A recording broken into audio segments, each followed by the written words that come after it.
كلهم ونحن داود يلقصوا لوادا وقضبض وركينا أركم مقل دونتان وحاكميدا معارضة يجبي أهامبا كسور جيسي جوجوشي وضحشها قرن ورجي مدحوينها دوانا لقصوا جبي مقالة مقدشو أيوة شيء جوجوشي إن أي سنتين جوجل لودني هاي ما دام أي كم مقنعين معمول قولتي بورتلاند يوتيوبرلاند taas la ajligeeda madaxweynaha Kenya oo halkaas ku soo xareeyay kuwa asaga isku aragti ay yihiin oo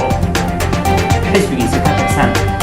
kulanka labada gole ee baarlamaanka federaalka Soomaaliya ayaa lagu wadaa maalinta berri ah in uu ka furmo magaalada Muqdisho taas oo markaasi lagu dirgelin doono sida xoga hoose ay heshiidaha TV ay sheegayaan sidii loo dhameystiri lahaa dastuurka qabiyo qoraalka oo dhawaan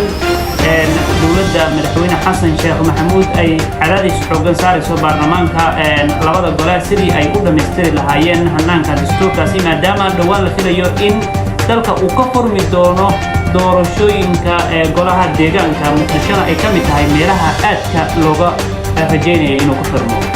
Iran iyo Israa'iil ayaa maraysa xiisadooda meeshii ugu xumeyd abad iyadoo oo maalmihii la soo dhaafay duqeymo dhinaca cirka iyo diyaaradaha ay isdhaafsanayeen isha waxay ku sii jeeday Israa'iil oo goobihii ugu muhiimsan teknoolojiyadda agabyada ciidanka iyo goobihii sirdoonka gabi ahaanba dhulka la dhigay dadkeedana waa isbuuci labaad ayaa dhulka hoostiisa ay ku xaroonayaan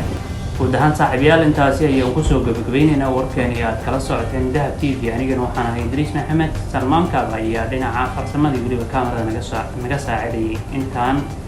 kulankiisa kaga saaxiibaan ku kulmi doono waxaan idin kaga tagaynaa amaana Allah amaana soo